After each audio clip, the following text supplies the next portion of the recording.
This is 9 News with Peter Overton. Good evening, everyone. As our Sunday night draws to a close, our Australian athletes are just warming up for a Super Sunday of medals in Birmingham at the Commonwealth Games. 9 News reporter Edward Godfrey joins me live. Edward, hello to you. We've already claimed gold tonight, Australian time. We have, Peter. We're off to a very good start on what is the busiest day of the Games. They leave it all to the last minute and there is quite a lot to get through. We've already claimed gold in the women's road cycling. Georgia Baker winning a thrilling bunch sprint to the line a short time ago. That's her third gold for these Games after some big success already on the track. We've also just claimed gold in the women's javelin. This is a good story. Kelsey Lee Barber throwing 64.43 metres. Now, she was the one who was diagnosed with COVID at the start of these Games, on the eve of the Games beginning. So that is just a brilliant result for her. We've also just claimed silver in the men's walk race. Declan Tingay, he led for most of the 10,000 metre race, but still finished with a PB despite not winning.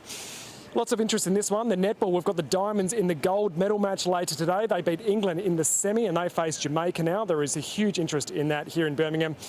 And the T20 cricket final, the women's T20 cricket is also on this evening. The Aussies are so dominant in the cricket. They'll clash with India. That is an absolute blockbuster.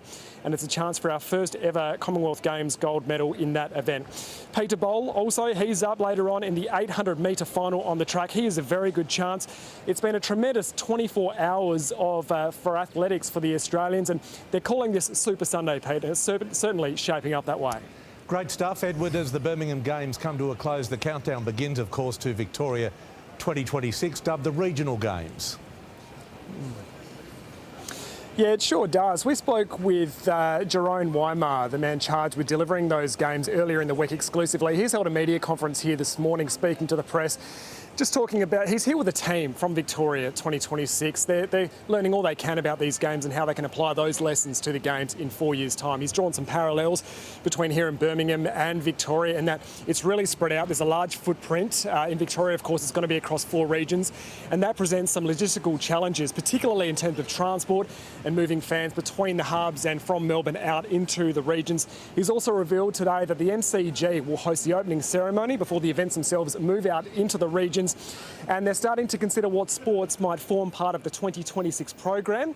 He says he wants it to be inclusive and to appeal to young people as much as possible as well. And he has flagged the possibility of esports being a part of that program. So that would be interesting. Lots of work to do for them once they get back to Australia, Pete. Good on you, Edward. Edward Godfrey reporting to us live from Birmingham. Enjoy the closing days of the Commonwealth Games.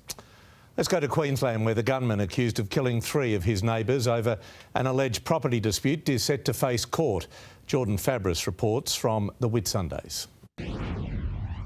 Well, accused triple murderer Daryl Blinky Young has spent the past 2 nights in a cell in the Whitsundays watch house. Tomorrow will be the start of his very lengthy court battle here at the Proserpine Magistrates Court. The 59-year-old bogeyman is facing 3 murder charges and an attempted murder charge for the shooting of Marie and Marvin Schwartz, as well as Graham Tye on the remote cattle farm in North Queensland on Thursday.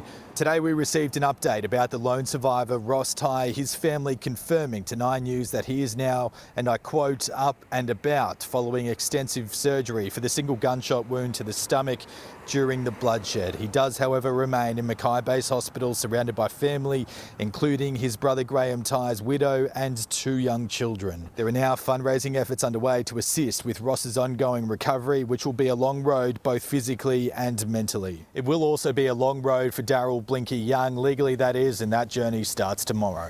OK, Jordan, thank you. The New South Wales Premier faces the ultimate test this week that could make or break his leadership. 9's Sophie Upcroft has more from our Sydney newsroom. Sophie, Dominic Perrottet facing some pretty tough questions. Here's Pete. A new report has the Premier in the firing line, accused of offering to create a trade role in London for Minister David Elliott as a sweetener for dumping him from Cabinet. At the time, Mr Elliott was considering contesting a federal seat, but then changed his mind. It comes as former Deputy Premier Premier and Trade Minister John Barilaro is due to appear before an upper house inquiry tomorrow to answer questions about his appointment to a $500,000 a year New York trade posting. Of course, this saga has already claimed one scalp, former Deputy Premier Stuart Ayres. That vacancy turning up pressure on the Premier this week. In the running, David Elliott and Treasurer Matt Keane. Elliott says he'll pull out of the race if Keane does too for a female candidate. Either way, it's fair to say Peritet's party room is at loggerheads and the vote could be very messy. Pete? Sophie, thank you. There's huge fallout tonight after a safety rail gave way at a Sydney Rugby Union match, sending spectators tumbling to the ground, suffering serious injuries. The venue had been earmarked for an upgrade, but government funding was diverted. The call for answers is getting louder. It was supposed to be the best seat in the house as St Joseph's College crossed for a try to seal the game. The celebrations were short-lived, a safety rail on the ground's viewing platform giving way, sending this group of 30 mates tumbling onto a concrete slab below.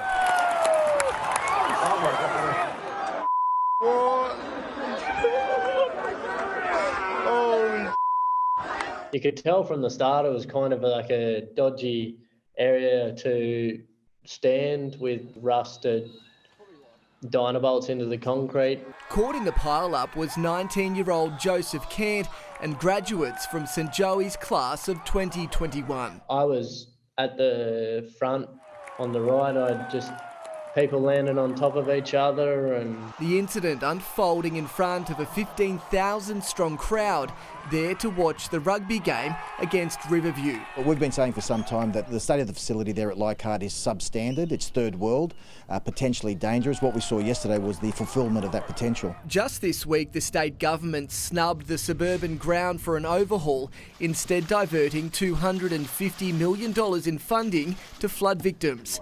Meanwhile, continuing with a $300 million redevelopment of Panthers Stadium in embattled MP Stuart Ayres' marginal Western Sydney seat. Council already had plans to upgrade this viewing platform and amenities block at the end of the NRL season. Those plans have come too little too late, as this broken railing now sits in the middle of a political football match. James Wilson, 9 News. The Chinese government refuses to back down over its recent escalation of live military drills around Taiwan, pointing the finger at Australia, Japan and the United States as the destabilisers of peace. Our political editor Chris Uhlmann joined me from Canberra. Chris, good evening. This was all sparked by House Speaker Nancy Pelosi's visit to the island. Do you think it was wise for her to make the trip given what's unfolding now? Well, Pete, I think you can make a decent argument for both cases. If no, then of course we would be spared the trauma that we're seeing at the moment for the people of Taiwan, which is really quite threatening, and a possible miscalculation by China, which could push the region to the edge of war. But on the yes side of the argument, do you always step back to a bully? And history shows to us that when you step back to a bully, that bully steps forward. It's not just Taiwan that China has designs on, and don't forget the Chinese Communist Party has never ruled in Taiwan, but also the East China Sea and the South China Sea. So China has expansionist views of the region, and to step back to a bully would be to give in to some of that. So yes, I think on the balance of these things, that Nancy Pelosi going there does send a message that we are not prepared to step back to a bully, but of course that has consequences. OK, say China's military does invade Taiwan. What happens then, and does Australia become involved in a conflict? Yeah, Pete, and that is a nightmare for Australia. But if China was to invade Taiwan, and at this stage, of course, what it's saying is that it doesn't intend to do that, that it wants Taiwan to make the decision to become part of, to be ruled by the Chinese Communist Party. Well, the people of Taiwan don't want that, and so the Chinese Communist Party has reserved the right to use force, and it's showing us this week what that force might look like. And if that was to happen, then everything changes for Australia, whether we were directly involved in that kind of conflict or not. the nature of our region would change. China could not invade without taking out the threats that surround it if it was to invade Taiwan, and those threats are in Japan with the US bases there and in places like Guam. They would have to attack those areas in order to be secure. That would undoubtedly draw the United States into a direct conflict with China, and we are an ally with the United States, and we are duty bound under the arrangement that we have with the United States to support it in some way. So we should avoid that at all possible costs, because there's nothing in it for Australia to be involved in that kind of conflict. And hopefully, if it does come, it's a long way off, and hopefully it can be avoided at all costs. All right, Chris Hillman in Canberra, as always, thank you for joining us on the Late News. Thanks, Pete. 9 News has exclusively obtained vision that's a warning to us all. Pedestrians dicing with death, running across rail tracks right in the path of fast-moving trains. 9 News reporter Keziah Sullivan has more for us, from Adelaide. Keziah, good evening. What are authorities in South Australia saying? Good evening, Pete. Well, they say too many pedestrians are taking the risk and making the dangerous sprint across the train tracks. In this vision obtained exclusively by 9 News, you can see a man making a mad dash right in front of the train. And in another frightening example, a man is caught at the last second making a dash right before the train comes barrelling through. And it's frightening and disturbing incidents like this which have authorities on high alert. In South Australia alone, they say there's been a 40% increase in near misses between pedestrians and trains, and it's statistics like that which have prompted the rail network to launch a new campaign, and that is called Cross with Care, or it could cost your life. So Pete, some extremely concerning vision there, but an important reminder to be patient and don't risk it when crossing the train tracks. Keziah, thank you. A state funeral will be held for Judith Durham in an ultimate tribute to the Seekers legend who died on Friday.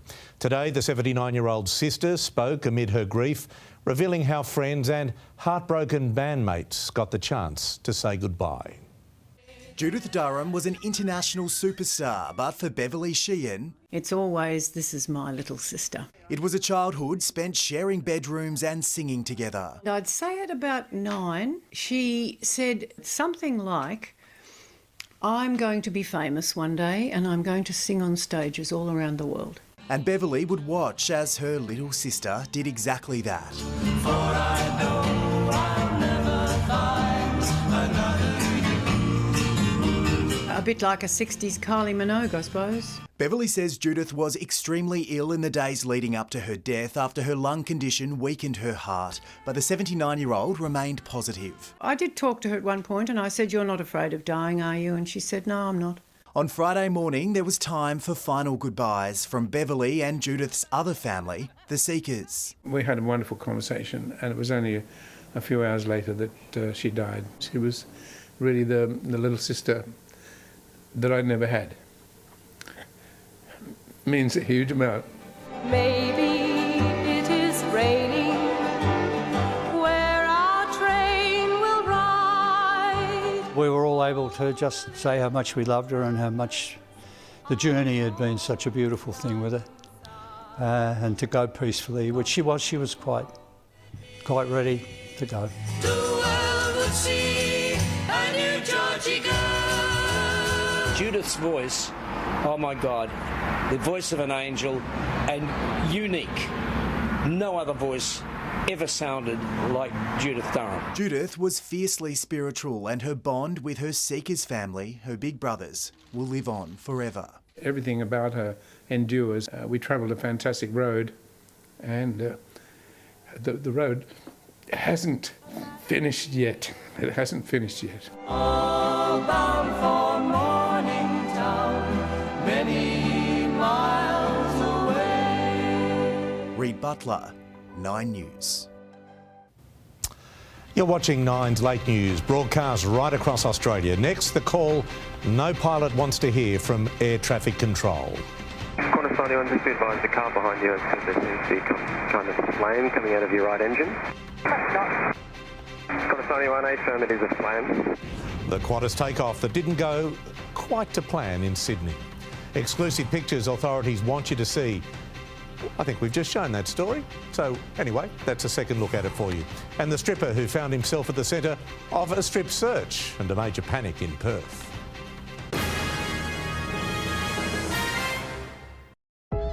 One person's trash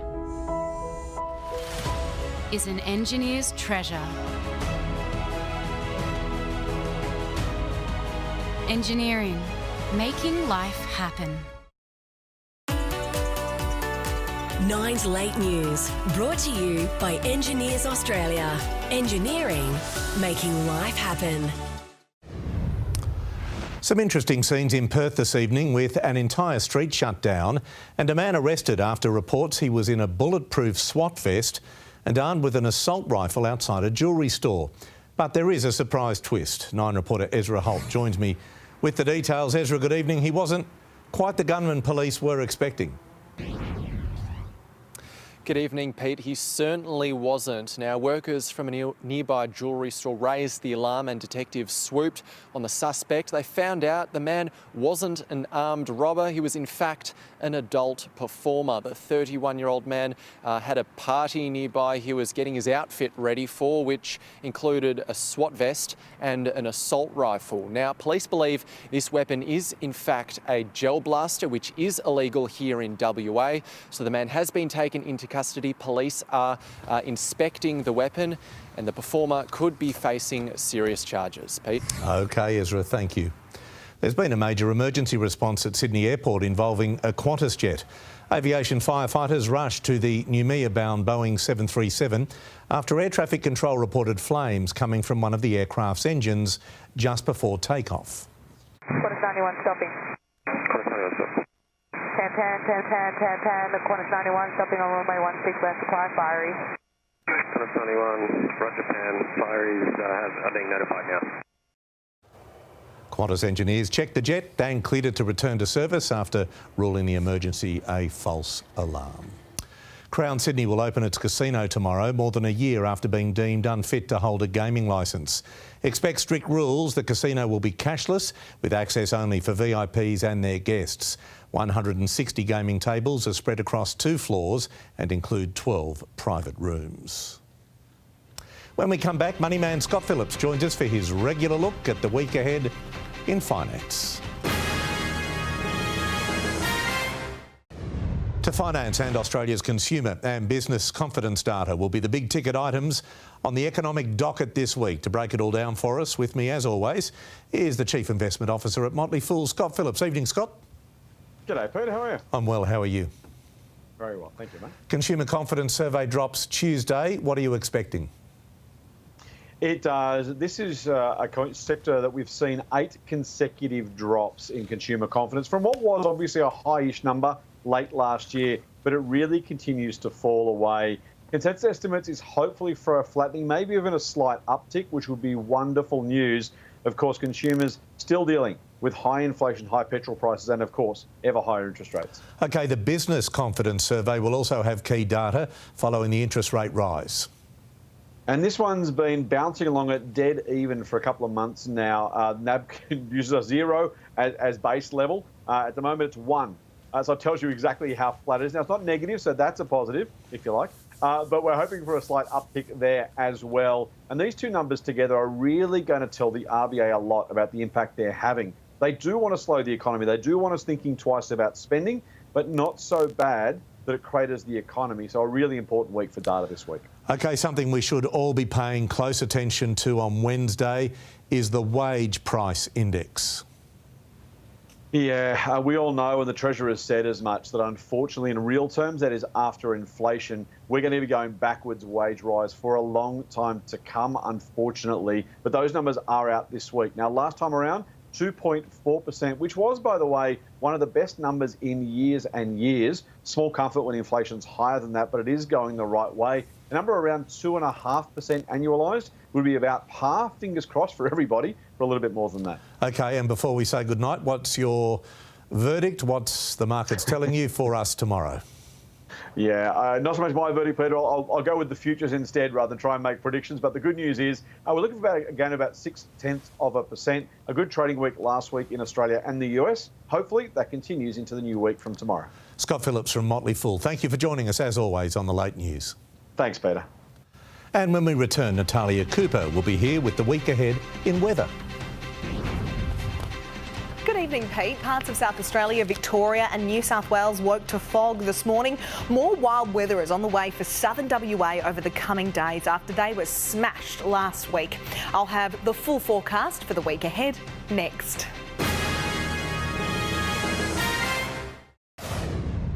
Welcome back. Wagga Wagga and Dubbo in New South Wales woke to fog this morning. So too did Shepparton in Victoria, Mount Gambier in South Australia.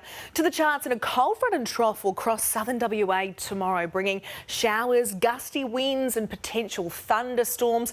A high will bring a cold and foggy morning to the southeast of the country. Brisbane, this is how your week is shaping up. You're looking at clear skies tomorrow and 21 degrees. A similar forecast on Tuesday and Wednesday, warming up a degree to 22 on Thursday before a cloudy Friday, then a shower or two on Saturday. I hope you enjoyed some sunshine this weekend, Sydney, because showers are expected tomorrow. Up to 15 millimetres of rain for Tuesday, with another shower or two on Wednesday. Then Friday will be cloudy before a couple more showers push back in. Canberra, 3 below zero nights ahead. The days will be mostly sunny though.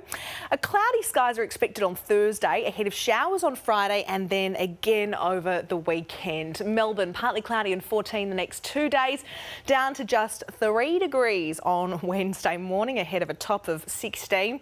After that, a couple of showers are expected. Some very cold nights and clear days on the way for Hobart too. A possible shower and 15 come Thursday. Adelaide, partly cloudy and 15 tomorrow. 18 on Tuesday, then rain up to 10 millimetres in the gauges on Wednesday. Showers are set to continue after that. Showers, strong winds and the chance of a storm for Perth tomorrow. Another 20 millimetres in the gauges on Tuesday. Some mostly sunny weather is forecast for Thursday and Friday. A hot one on the way for Darwin tomorrow, 34 the top, 33 degrees on Tuesday, then maximum temperatures of 32 for a few days. So this week's wild weather in WA won't be as bad as last week, but still quite significant, Pete. Natalia, thank you. That wraps up Nine's Late News for this Sunday. Our next news is at 5 a.m, followed by the Today Show. I'm Peter Overton. Thanks so much for joining us from the team. Good night.